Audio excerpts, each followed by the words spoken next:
আমি কোনো motivational speaker না। আজকে আমার 30 ভিডিও চ্যালেঞ্জের ডে 13। নেগেটিভ কথাই নয়, তোমার উন্নতিতে তাকে জবাব দাও। আমি ভাবলাম এ বিষয়ে আজ ভিডিও করব না, কিন্তু ভিডিও বানাতে বাধ্য হলাম আর কি।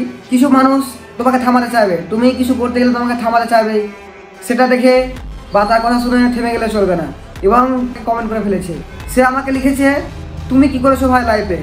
আমি যারা আমাকে ফলো করে বা দেখে আমাকে, তারা একমাত্র বুঝতে পারবে। আমি ফানি ভিডিও করতাম আগে, আমি ফানি ব্লগও করতাম এবং রেগুলার পোস্ট করতে পারতাম না আর কি।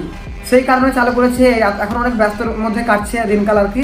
তাই জন্য রেগুলার যেন পোস্ট করতে পারি, তাই একটা ধারাবাহিকতাভাবে ডে 1 ডে 2 এভাবে পোস্ট করছি। এবং আমি আমার লাইফে বাস্তব অভিজ্ঞতা এবং চিন্তা আমার ভিডিওতে শেয়ার করছি।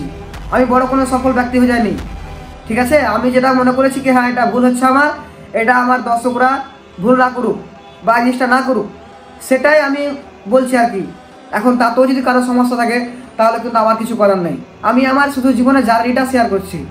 আমি হয়তো আজকে এখন যেমন দোকানে বসে আছি, কালকে হয়তো নিজেই বা কিছু শুরু করব, সেটা ভিডিওতে তুলে ধরবো আর কি, রেগুলার দেখাবো। তাই জন্য এটা শুরু করেছি ডে বাই ডে, ঠিক আছে। দেখা হবে ডে 14-এ।